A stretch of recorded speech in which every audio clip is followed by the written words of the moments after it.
Hello বন্ধুরা, আজকে তোমাদের জন্য নিয়ে চলে এলাম বাঙালির অতি পছন্দের কাচ্চি বিরিয়ানির রেসিপি।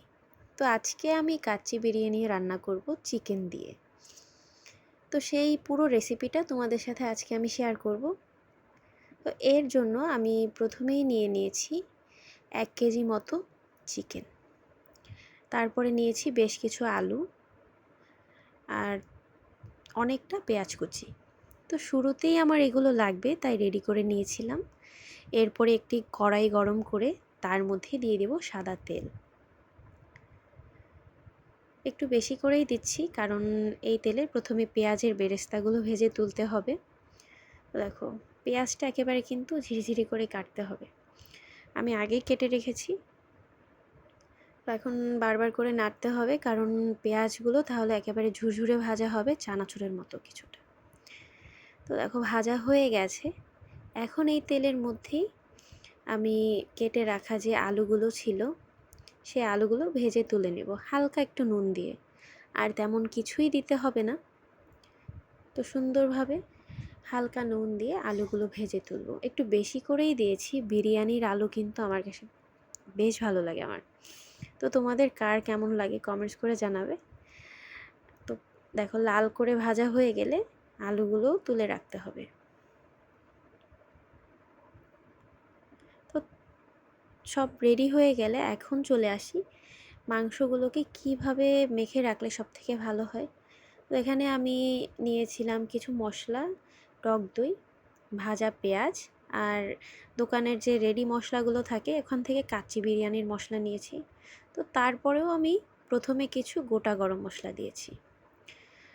এরপরে দিয়ে দিচ্ছি ভেজে রাখা পেঁয়াজ। একটু বেশি করেই ভেজে রাখা পেঁয়াজ দিতে হবে, এটাই কিন্তু কাচ্চির অরিজিনাল একটা ফ্লেভার আনবে। তো এরপরে এখানে দিয়ে দিচ্ছি টক দই। আমি 1 কেজি চিকেনের জন্য একটা ছোট টক দই নিয়েছি, তোমরা চাইলে বড়টা থেকেও দিতে পারো, তবে এটা একেবারে মাপ মতো হয়। তো দিয়ে দিলাম। এখন দিয়ে দিচ্ছি আদা রসুন বাটা। আদা রসুন বাটা দেওয়া হয়ে গেলে আমি এখানে কিছু শুকনো লঙ্কার গুঁড়ো অ্যাড করছি।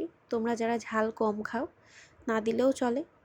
তারপরে দিয়ে দিলাম হালকা একটু গুঁড়ো দুধ, চিনি, আর সবশেষে আমি এখানে দিয়ে দিচ্ছি কাচ্চি বিরিয়ানির যে মশলা, গুঁড়ো মশলাটা দিচ্ছি, তবে পুরোটা না, হালকা একটু রেখে দিয়েছি, পরে দেব। আর গোটা মশলাটা থেকেও দিচ্ছি অর্ধেকটা। আর এখানে দিয়ে দিলাম নুন পরিমাণ মতো। এখন সব একসাথে মেখে একেবারে ভালোভাবে হাতে মেখে রাখতে হবে, কারণ যতক্ষণ মশলা মেখে রাখা হবে ততই কিন্তু স্বাদটা বেশ ভালো আসবে। আর যে বাকি মশলাগুলো রেখেছি সেগুলোও কিন্তু এর মধ্যেই যাবে।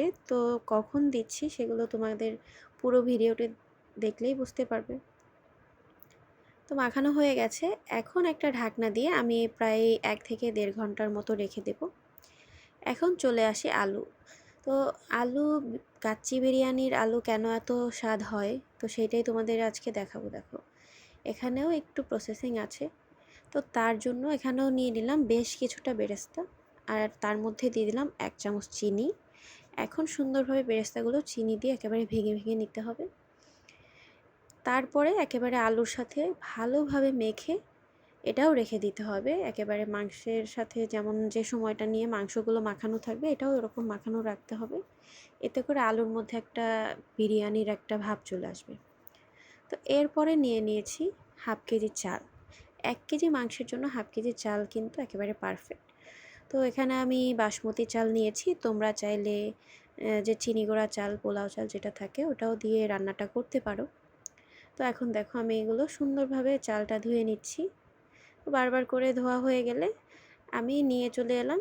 এখন একটা হাঁড়ির মধ্যে গরম জল দিয়ে দিয়েছি, আর যে গোটা মশলা রেখে দিয়েছিলাম প্যাকেটের, সেগুলো জলের মধ্যে দিয়ে দিলাম।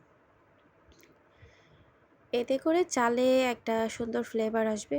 তো দেখো, জলটা এরকম ফুটলে চালগুলো দিয়ে দিতে হবে। আর চাল পুরোপুরি রান্না করা যাবে না, একেবারে 80%-এর মতো রান্না হবে। এরকম অবস্থায় আসলে জলটা ঝরিয়ে রেখে দিতে হবে। তো ওদিকে আমি চালটা নামিয়ে জল ঝরিয়ে রেখে দিয়েছি। এখন একটা কড়াই নিয়ে এখানে দিয়ে দিলাম ঘি। তো আজকে কিন্তু একেবারেই আমি কম তেলে রান্নাটা করছি। কাচ্চি কিন্তু দোকান থেকে কিনলে খুব অনেক বেশি তেল তেলে ভাব থাকার কারণে তেমন একটা খাওয়া যায় না। তো ঘরে রান্নাটা করলে তোমরা এরকম একটু কম তেলে রান্না করবে, দেখবে বেশ ভালো লাগবে খেতে। আমি কিন্তু মাংসটা যখন মেখেছি তখনও কোনো তেল দিইনি, আর এখনও দিচ্ছি না। এখন শুধু 2 চামচ মতো ঘি দিয়েছি, আর পেঁয়াজ আর আলু ভাজার যে তেল ওইটুকু রেখে দিয়েছি পরে দেওয়ার জন্য।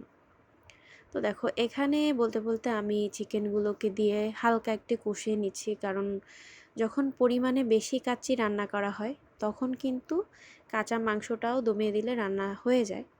আমি যেহেতু ঘরে অল্প পরিমাণে রান্নাটা করছি, তো চিকেনটা হালকা করে কষিয়ে নিলে কিন্তু খুব ভালো হয়। তো চিকেন কষানো হয়ে গেলে তার মধ্যে আলুগুলোও দিয়ে দিয়েছি।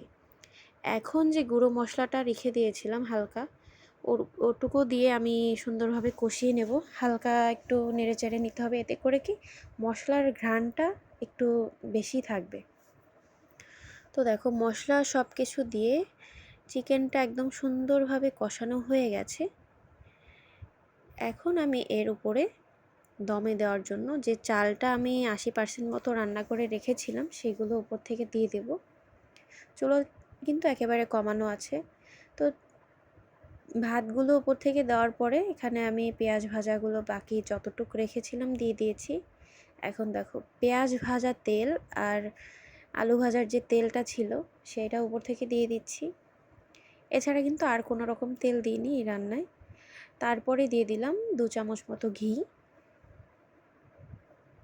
আর সব শেষে দমে দেওয়ার আগে এখানে 2 চামচ গুঁড়ো দুধ নিয়েছি, যেটা হালকা একটু জল দিয়ে গুলে উপর থেকে দিয়ে দিলাম। তো এই রান্নায় আর কিছুই লাগছে না। এখন একটা ঢাকনা দিয়ে দিব, আর ঢাকনাটা ভারী যে কোনো কিছু দিয়ে চাপা দিলে হবে। তো আমি এখানে দিয়ে দিলাম ঢাকনাটা চাপা দিয়ে একেবারে ঢিম আছে, মানে একেবারে লো আছে আমি 30 থেকে 35 মিনিট মতো রেখেছি, এর বেশি থাকা লাগবে না। তো দেখো আমার কাচ্চি বিরিয়ানি রেডি। তো রেসিপিটা কেমন লাগলো অবশ্যই কমেন্টস করে জানাবে। ভালো লাগলে বাসায় ট্রাই করবে, লাইক কমেন্ট শেয়ার করে পাশে থাকবে। আর খুব বেশি ভালো লাগলে ভিডিওটা শেয়ার করে টাইমলাইনে রেখে দিবে।